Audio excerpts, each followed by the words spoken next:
യേശുവേ നന്ദി, യേശുവേ സ്തോത്രം. എൻ്റെ പേര് റോസൻ. ഞാൻ ചാലക്കുടിയിൽ നിന്നാണ് വരുന്നത്. ഞാനൊരു ഡോക്ടറാണ്, ഗൈനക്കോളജിസ്റ്റും കൂടിയാണ്. 2019 മാർച്ചിലാണ് ഞാൻ ആദ്യമായിട്ട് ഉടമ്പടി എടുത്തത്. അന്ന് എൻ്റെ ഞാൻ എന്തിനാണ് വന്നതെന്ന് വെച്ച് കഴിഞ്ഞാൽ, എനിക്ക് ആദ്യത്തെ മകനുണ്ട്. അവൻ ഒത്തിരി ട്രീറ്റ്മെൻറ്റൊക്കെ വേണ്ടി വന്നിരുന്നു. അത് കഴിഞ്ഞിട്ടാണ് 6 വർഷങ്ങൾക്ക് ശേഷമാണ് എനിക്ക് ആദ്യത്തെ മോനുണ്ടായത്.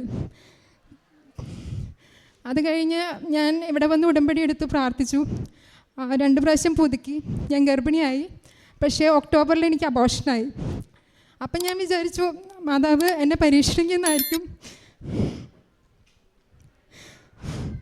എനിക്ക് എന്തെങ്കിലും ഒരു കുഞ്ഞിനെ മാതാവ് തരാതിരിക്കില്ല എന്ന്.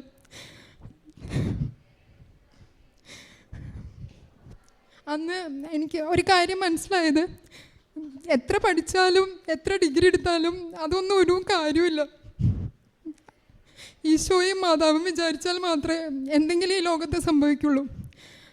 എനിക്ക് അന്ന് അബോർഷനായപ്പോൾ ആദ്യം എനിക്ക് ഇത്തിരി വിഷമമായി. പക്ഷേ ഇവാലുവേറ്റ് ചെയ്തപ്പോൾ പറഞ്ഞു എനിക്ക് ഗ്രേവ്സ് ഡിസീസാണെന്ന്. അതായത് തൈറോയിഡിൻ്റെ ഏറ്റവും മേലിലെ തലം, ഹൈപ്പർ തൈറോയിഡിസം എന്ന് പറയും. അതിൻ്റെ ട്രീറ്റ്മെൻറ്റ് സ്റ്റാർട്ട് ചെയ്തു. ഞങ്ങൾ അമൃതയിൽ പോയി. അപ്പോൾ അവിടുത്തെ ഡോക്ടർ പറഞ്ഞു, ഇതിൻ്റെ മെഡിക്കേഷൻസ് എടുത്തുകൊണ്ടിരിക്കുമ്പോൾ ഡോക്ടർ ഒരിക്കലും പ്രഗ്നൻ്റ് ആവാൻ പാടില്ല, ആയാൽ തന്നെ കുഞ്ഞിന് വൈകല്യങ്ങളുണ്ടാവും, അബോർഷനാക്കി കളയേണ്ടി വരും. അപ്പോൾ പിന്നെ എൻ്റെ അടുത്ത് പറഞ്ഞു, റേഡിയോ ആക്റ്റീവ് അയഡിൻ എടുക്കാം, അതെടുത്തു കഴിഞ്ഞാൽ 1 വർഷം കഴിഞ്ഞേ പ്രഗ്നൻസി പ്ലാൻ ചെയ്യാൻ പാടുള്ളൂ എന്ന്. പക്ഷേ എനിക്ക് 38 വയസ്സായിട്ടുണ്ടായിരുന്നു. പക്ഷേ എനിക്കറിയാം എന്തൊക്കെ കോംപ്ലിക്കേഷൻസ് ഉണ്ടായിക്കൊണ്ടിരിക്കുന്നു. പക്ഷേ ഞാൻ അതൊന്നും ശ്രദ്ധ വെച്ചില്ല. പിന്നെ ഞാൻ മെയ് മാസത്തിൽ എല്ലാ മെഡിക്കേഷൻസും നിർത്തി. ഞാൻ ജൂണിൽ പ്രഗ്നൻ്റായി. 3-ാം മാസത്തിലെ സ്കാനിങ് ചെയ്തപ്പോൾ കുഞ്ഞിന് ഡൗൺ സിൻഡ്രോം ആണെന്ന് പറഞ്ഞു.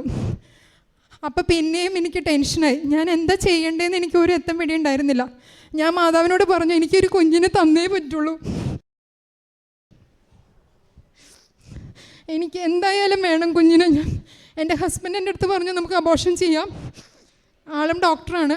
എൻ്റെ വീട്ടിൽ എൻ്റെ അച്ഛനും അമ്മ എല്ലാവരും ഡോക്ടേഴ്സാണ്. എല്ലാവരും പറഞ്ഞു. അപ്പോൾ അച്ഛനും അമ്മയും പാപ്പയും അമ്മയും പറഞ്ഞു, സാരമില്ല, നമുക്ക് നോക്കാം, നമുക്ക് അടുത്ത ടെസ്റ്റ് ചെയ്ത് നോക്കാം, നീ ധൈര്യപ്പെട്ടിരിക്കുകയെന്ന് പറഞ്ഞു. അങ്ങനെ ഞങ്ങൾ കുറച്ചും കൂടി ഹയർ സെൻറ്ററിൽ പോയി ഇവാലുവേഷൻ നടത്തി. ഡോക്ടറിൻ്റെ അടുത്ത് പറഞ്ഞു, 99.9% വാവയ്ക്ക് ഒരു ബുദ്ധിമുട്ടും ഇല്ല, ഇനി തൈറോയിഡിൻ്റെ എന്തെങ്കിലും പ്രശ്നങ്ങളുണ്ടെങ്കിലേ ഉള്ളൂ ഡോക്ടറെ എന്ന് പറഞ്ഞു. ശരി, ഞാൻ വിചാരിച്ചു ഓക്കെ, കുഴപ്പമില്ല, അമ്മ മാതാവ് എന്നെ ഇത്രയും രക്ഷിച്ചതല്ലേ, ഇനിയും എന്നെ കൊണ്ട് നടന്നോളൂ എന്ന് എനിക്കറിയായിരുന്നു. അവസാനം തൈറോയിഡിന് ഞാൻ 6 മാസത്തിന് ശേഷമാണ് മരുന്നെടുത്ത് തുടങ്ങിയത്. കാരണം എനിക്കറിയായിരുന്നു, ഞാൻ തൈറോയിഡിന് മെഡിസിൻ എടുത്താൽ കുഞ്ഞിന് എന്തെങ്കിലും ബുദ്ധിമുട്ട് വരുമെന്നുള്ള പേടി കൊണ്ടായിരുന്നു ഞാൻ 6 മാസം വരെ എടുക്കാണ്ടിരുന്നത്. ഡോക്ടറിൻ്റെ അടുത്ത് പറഞ്ഞു, ഡോക്ടറെ ഇങ്ങനെ ആയിക്കഴിഞ്ഞാൽ ശരിയാവില്ല, ഡോക്ടർക്ക് ഒത്തിരി കോംപ്ലിക്കേഷൻസ് ഉണ്ടാവും, ഡോക്ടർക്ക് BP കൂടും, ഹാർട്ട് ഫെയിലിയർ വരാം, ആദ്യത്തെ സിസേറിയൻ ആണ്, സിസേറിയൻ അനസ്തീഷ്യ കൊടുക്കുമ്പോൾ ഡോക്ടർക്ക് എന്തെങ്കിലും ബുദ്ധിമുട്ട് വരും. എല്ലാവരും എന്നെ ഒത്തിരി പേടിപ്പിച്ചു. പക്ഷേ ഞാൻ പറഞ്ഞു, ഞാൻ വർക്ക് ചെയ്യുന്ന ഹോസ്പിറ്റലല്ലാണ്ട് ഞാൻ എവിടെയും സിസേറിയൻ ചെയ്യില്ല. ചെറിയൊരു ഹോസ്പിറ്റലാണ്.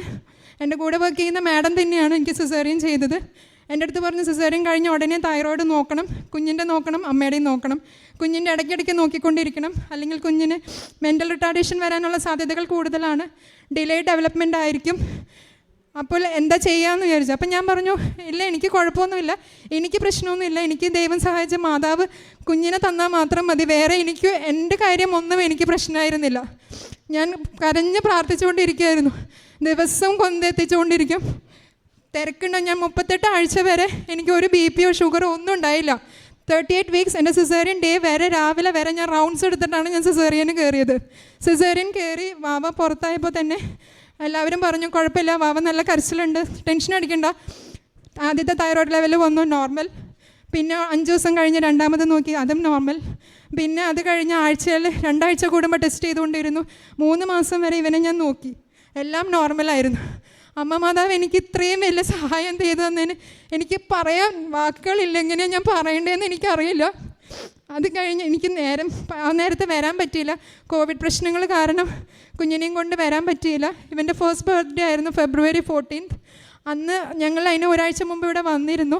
പക്ഷേ ചില പ്രശ്നങ്ങൾ ഞങ്ങൾക്ക് അപ്പോൾ എടുക്കാൻ പറ്റിയില്ല. കാരണം ഇവന് കോവിഡ് വന്നിട്ട് 2 ആഴ്ച കഴിഞ്ഞിട്ടേ ഉണ്ടായിരുന്നുള്ളൂ.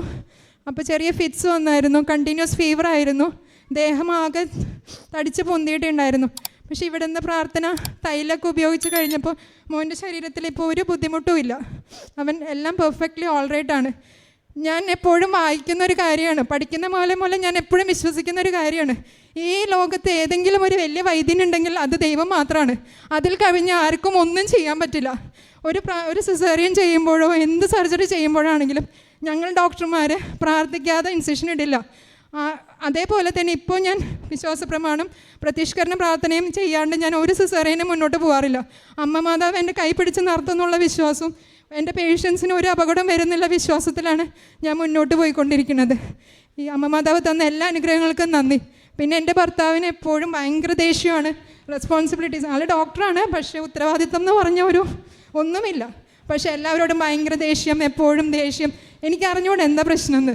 അപ്പം ഞാൻ മാതാവിനോട് പറഞ്ഞു, മാതാവ് ഒരു തീരുമാനം എടുക്കുക, എന്താ ഞാൻ ചെയ്യേണ്ടത് മുന്നോട്ട്, ഞാൻ ഇങ്ങനെയാണ് ജീവിക്കേണ്ടത്, മക്കളെയും കൊണ്ട് ജോലിയായിട്ട് എങ്ങനെയാണ് ജീവിക്കുക, ആളുടെ സപ്പോർട്ട് ഇല്ലാണ്ട് എനിക്കറിയില്ലായിരുന്നു.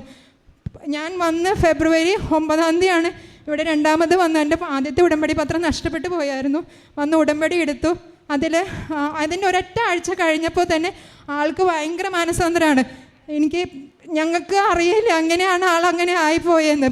അതൊരു വ്യത്യാസമാണ്. എൻ്റെ അച്ഛനോടും അമ്മയോടും വീട്ടിലെല്ലാവരോടും ഭയങ്കര സ്നേഹത്തിലാണ് ഇപ്പോൾ പെരുമാറണത്. എൻ്റെ മക്കളെ ഇതുവരെ കാത്തുകൊണ്ട് പോണത് ഈശോയും അമ്മ മാതാവാണ്. ഈ അനുഗ്രഹങ്ങൾക്കെല്ലാം ഈശോയ്ക്കും അമ്മ മാതാവിനും നന്ദി പറയണം.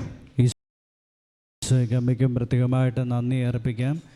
ഈ ഡോക്ടർ ഒരു ഗൈനക്കോളജിസ്റ്റാണ്. തൻ്റെ ജീവിതത്തിൽ എല്ലാ അറിവുകളേക്കാൾ പ്രധാനമായിട്ടുള്ളത് ഞാൻ എത്ര പഠിച്ചാലും എൻ്റെ അമ്മ മാതാവ് ഈശോയും ദൈവം തരുന്നതല്ലാതെ മറ്റൊന്നുമില്ലെന്നൊരു ബോധ്യത്തിലേക്ക് വരാനായിട്ടിടയായി. അത് മരീൻ ഉടമ്പടിയിലൂടെ ലഭിക്കുന്ന ഒരു വലിയ കാര്യമാണ്.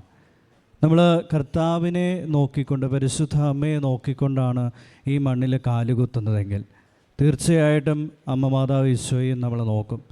നമ്മൾ ആരെ നോക്കുന്നു, നമ്മൾ എന്തിനു നോക്കുന്നു എന്നത് വളരെ പ്രധാനപ്പെട്ടതാണ്.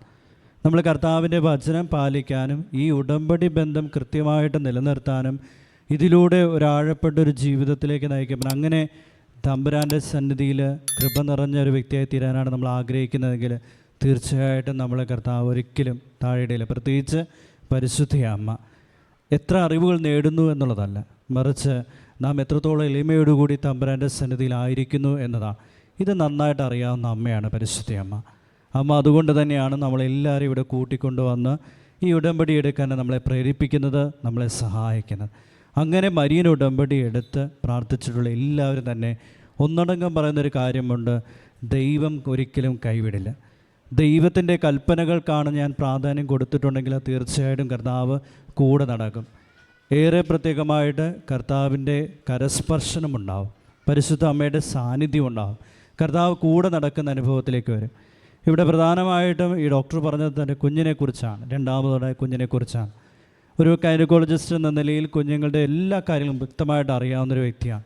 അതുകൊണ്ട് തന്നെ തൻ്റെ കഴിവിനേക്കാൾ ഉപരിയായി ദൈവത്തിൻ്റെ കൃപ നിറഞ്ഞെങ്കിൽ മാത്രമേ എൻ്റെ ജീവിതത്തിൽ ദൈവത്തിന് ഒരു ഇടപെടലുണ്ടാകുള്ളൂ എന്ന് പൂർണ്ണമായി വിശ്വസിക്കുകയും അങ്ങനെ തൻ്റെ കഴിവുകളെക്കാൾ ഉപരി തൻ്റെ അറിവുകളെല്ലാം ഈശോയ്ക്ക് അമ്മയ്ക്ക് അടിയറവെച്ചുകൊണ്ട് ജപമാല ചൊല്ലിക്കൊണ്ട് വിശ്വാസ പ്രമാണം ചൊല്ലിക്കൊണ്ട് അതുപോലെ തന്നെ ഉടമ്പടി ബന്ധത്തിൽ ആഴപ്പെട്ട് നിന്നുകൊണ്ട് തൻ്റെ നിയോഗങ്ങൾ പരിപൂർണ്ണമായിട്ട് സമർപ്പിച്ചു, പ്രത്യേകിച്ച് കുഞ്ഞിന് വേണ്ടി.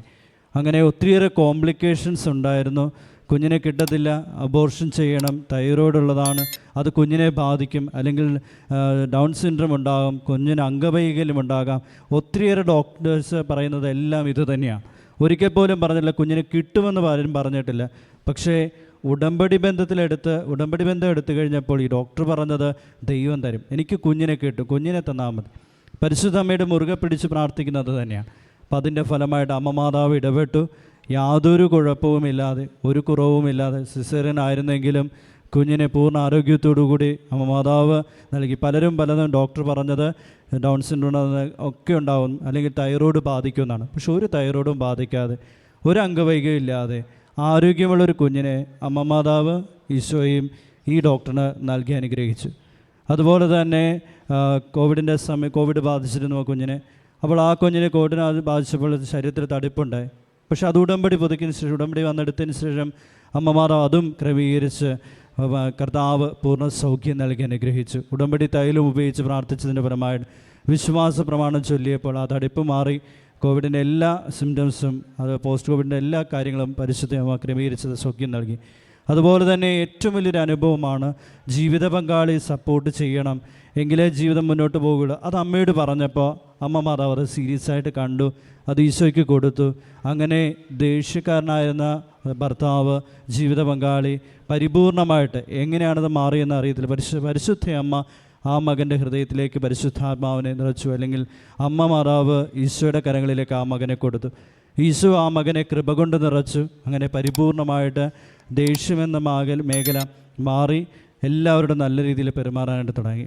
പളമ മാതാവ് ഈശോയും ഈ കുഞ്ഞിനെ നൽകുന്ന കാര്യത്തിലായാലും ജീവിത പങ്കാളിയുടെ മേലിൽ നിറച്ച കാര്യങ്ങൾക്കായാലും അതുപോലെ തന്നെ കുഞ്ഞിൻ്റെ പ്രത്യേകമായിട്ട് കോവിഡിൻ്റെ സമയത്ത് സംരക്ഷണം നൽകിയതിനും ഒരു വലിയ ബോധ്യത്തിലേക്ക്, കൃപയിലേക്ക് ഡോക്ടറിനെ നയിച്ചതിന് അമ്മ മാതാവിനെ ഈശോയ്ക്കും കോടാനുകോടി നന്ദി പറഞ്ഞുകൊണ്ട് ത്രിത്വക ദൈവത്തെ മഹത്വപ്പെടുത്തി കരമടിച്ച് അവിടുത്തെ ആരാധിക്കാം.